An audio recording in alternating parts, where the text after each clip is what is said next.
in that regard, I think that's not even for everyone.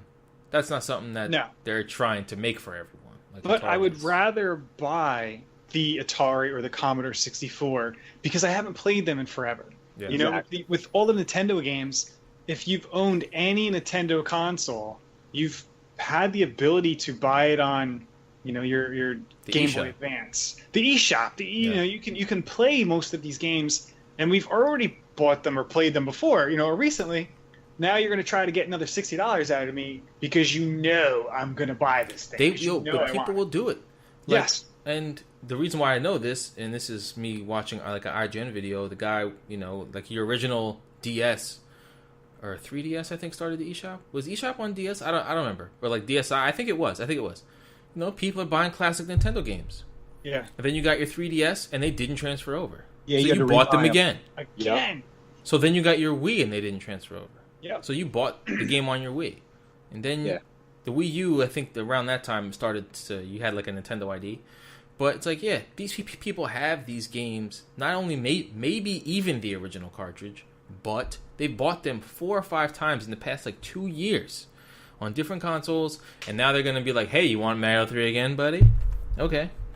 And there it is. There's your sixth digital copy of Super Mario 3 that you can play, and people will buy it. I'm not down for that, man. I'm not down for that. And there's like I said, other options to do it for cheaper. And Oh yeah, clearly, and like you said, we've owned these games at one point, or probably already own them. Maybe you own them and your Nintendo doesn't work or whatever. One of the very viable options is you can buy a Raspberry Pi. right. You can load a software on there. It's called RetroPie. You can do that, and if you own these games, now here's a way for you to play them, and you're not restricted on how many games you can put on there or anything like that. And it's also can work out to be cheaper, if not the same price. And you can have one system that can play your Nintendo games, your Super Right. Nintendo games, your Genesis, all these games you All the way already up have. to PlayStation 1. You know what I mean? Exactly. You can all have it just on one, thing. And I'm more of an advocate of that because I like building my own things anyway. I'm a tinkerer. I'm always messing with my computer. Chris can vouch for that. I've overclocked my computer all kinds of times and crashed in games in the middle of games playing with him. But I think that's me personally, I think it's a much better way because I'm not too. I like all the games. Obviously, we've grown up on these games, and I like playing them and everything. But I'm not so huge on having the NES Classic because it looks like a Nintendo or anything like that. But To me, it's so like cool. I know. Well, that's the thing. It looked. I know. But yeah, you know what? Guess what? For $12.99, you can go on eBay or anywhere else and buy a 3D printed Raspberry Pi case that looks like a Nintendo or a Super Nintendo or a Sega Genesis. Right. Right. So like I said, you can do it that way, and you can put all the games that you own on there, and you're not limited to what they have because I think there's a way that you can put other games on the NES Classic, but we're not going to get into that. Right. But, Yeah, they did. But I mean, you have this thing where, yes, you might do Raspberry Pi. I may do Raspberry Pi, but my mom or dad who, played exactly. Tetris with me forever and are like, oh, I want to play Tetris again. They are not going to do that. They're going to shell the $60 and they're going to go buy this. And the thing is, too, in that case, even if you made them a RetroPie, they're not going to want to navigate the menus to get to the game. No. right. They're, That's true. they're Not as going to user- turn on a RetroPie, and because I have one actually installed in my car, and I Yeah. have a monitor in my back seat. You get the matrixy computer code going down. People are instantly scared and looking at it. And then you get to the menu, and it's just a black background with red letters of your games, and they're like, I don't want to do this. How do I do this? And you just press the A button, but that's not good enough. They want a colorful UI that looks like Nintendo characters, and that makes them it could be even more complicated that way to find the game you want. But Probably. that's what they want to see. Yeah. And, And truthfully, I mean, to be honest, like Chris was saying, the average person who's playing games or might just want to play these old games or whatever, they may not even know how to make one or even where to buy one or anything like that. So Right. it is a lot easier just to go out, pop down the $60, $80, and boom, now you have it. Plug it in, turn it on, go. That's the difference between buying a video game console or building a PC. Exactly. It's the same thing. You know, video game consoles just work for the most part out of the box. You plug a game in it and it works. A PC, you built it, damn, what happened? You know what I mean? Even owning a PC and installing games, or you never know what the issue is. Something can go wrong, and nobody. And even Corey's he's a console advocate. I am a console gamer. Now I'm like in the middle. You know, I like doing both. I actually play video games on my PC weirdly. I like when I play PUBG, I hold the controller in one hand and use the mouse to game. It's the best thing ever. It's fantastic, dude. It's the best thing ever. So, but not everybody's like that, man. I used to be a console advocate until I played, until I saw Division looked like a 60 FPS. I was going to say 60 and 120 FPS. Now you saw the light. 60 FPS Division, I was like, yo, this is insane. Got my GTX 970, and I play single-player games on PC mostly, but I play games with like Matt on console, and that's just the way it is. What do you think? What would you want if a company were to re-release a classic version of itself that's not out already? Like, what do you think you would want? Like a mini Jaguar? Oh, like a different system? What I want? Yeah. I'll tell you what. I think it would be great, and not that the system is even that far gone or anything, but I would love to have a Dreamcast again. Oh my god, dude! Chris just blew up. I'm telling you. Dreamcast Mini? Dreamcast Chris, how much Mini? do we play Dreamcast?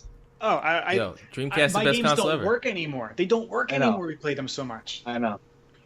We would burn through controllers. That would be the greatest thing. A mini or a retro Dreamcast. That would be fantastic. And you know what? You could put 30 games on there, and I'm fine with that. Nah, man, don't do it that way. Just give me the console. Let that thing be Wi-Fi, and let me download games to it. Yeah, let me buy them. You know, let me pay $5 a game. Even $5, it's steep. I think for an old game that you've already made. Dreamcast, $5 to $7, I would do it. You know, Dreamcast. That's kind of a steal for a good Dreamcast game. $5. Oh yeah, $5 is steal. So even if they did 10, that'd be okay.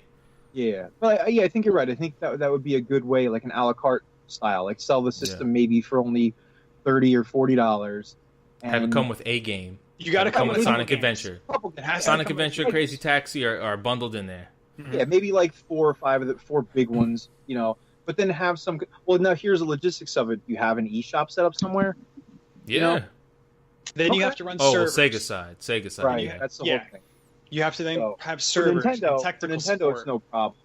You know, Nintendo could do that no problem. And I think it's kind of silly of Nintendo to not allow the NES and the SNES to hook up to the internet and go on their eShops and be able to download more games on it, because they could just reap the benefits of, you know, just keep selling game after game after game.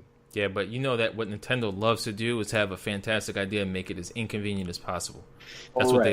That's that is their main business focus, is to have a great idea and do something horribly wrong. Do you mean like playing with your friends, but you know what? I don't have a name. I'm just a bunch of numbers? Yes. Or how about having a console that you have to use your cell phone for voice chat when you could just use Discord or anything else on your phone besides the Nintendo app for voice chat? So that's their main thing. And you know what? I was talking to somebody about this. I feel like they do that just to make Nintendo fans have, like, just to go in their gut and try to defend it. To see to do it for the real fans. Like, oh, well, you know, if it had a headphone jack, this was somebody said. If it had a headphone jack, it'd be more expensive. It's like, what? Yeah, it would be. That part, but how much? It would be. You know, how much? Yeah. So but getting back, it can't be more expensive. It can't be more expensive than running an app.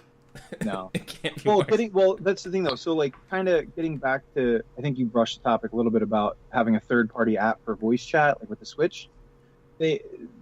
That's actually been said. The reason why they did it, now, of course, Nintendo didn't come out and say this, but a lot of people are speculating the reason why they did it is because they're trying to eke out so much performance gains out of the Switch, because it's a somewhat underpowered device in today's somewhat game. is an understatement. Well, yeah, I'm trying to be nice, but you know, they're saying that even though a voice chat program would use a minuscule amount of CPU usage, it may just be enough to impact performance on. Because look, come on, Breath of the Wild. Although I love that game, I actually didn't think I was going to love it, but I absolutely loved that game. It had a hard time playing. I don't even know if it was 30. Dude, I've seen that game come to a halt. Yeah. Oh yeah. Like, you shot something and things blew up, it freezes, and then everything is leveled. Yeah, yeah. So that's the thing, you know, because, you know, and look, Nintendo does their homework. They optimize code very well. That's how they can use these. That's been Nintendo's game that's been the name of the game the whole time. They use cheap, old, outdated parts that they can get for nothing, and they just optimize it through software coding and you know, to make it work. But they're constantly using old stuff. They're the only company that makes money off their consoles. PlayStation loses money or maybe breaks even on their consoles. Xbox loses or breaks even on their consoles. They all lose, I think. I think they all lose. Well, I think Nintendo actually makes money on the consoles. Right. Or at least used to. Maybe not the Switch, because the Switch does have a fair amount of stuff going on with it. But you know, because they're using old hardware. And that was the thing with the voice chat, where they couldn't put it on there because it would be just too much for it. Yeah, that makes sense. I think you nailed it with Dreamcast Classic Mini. I think that would be crazy. I would really like to have PlayStation, because PlayStation 1 was great. Oh, yeah. You know, had a lot of great games on it. And again, if it was similar to the Dreamcast, you know, like, allow you to hook up to the internet and buy games. But it seems like that would be a lot more work for them to do, you know? Well, I mean, you can already do that on your PlayStation already. Right. But, well, not a bunch, but maybe enough to warrant, you know, like a retro revamp or whatever. You know? I would see PlayStation doing it more like the Nintendo style, where there's 20 games on there. Dreamcast, though, they don't have a console you can download stuff on right now, so they would. That's why I would hope that way.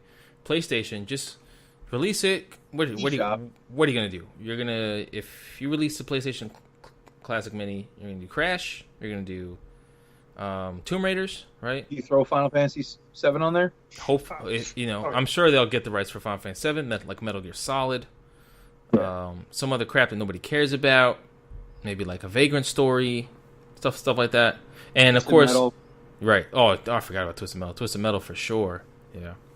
What was it called? Warhawk? Was that like one of the original ones? The airplane one that was real early? I think it was called Warhawk. Yeah. Was that PS1? I think the original Warhawk was PS1. No, I think the original Warhawk's PS1. And then the PS2 Warhawk was like, oh man, they're bringing it back. You know what I mean? Okay. And then let's see what else came. What would you even do with an Xbox Classic? Like, their first party games were awful. Nothing. They're awful. Nothing. They had having a computer. They had the best ports of everything on OG Xbox, but then their first party games were horrendous. Even and whatever, shoot me in the face. Halo 1 sucked.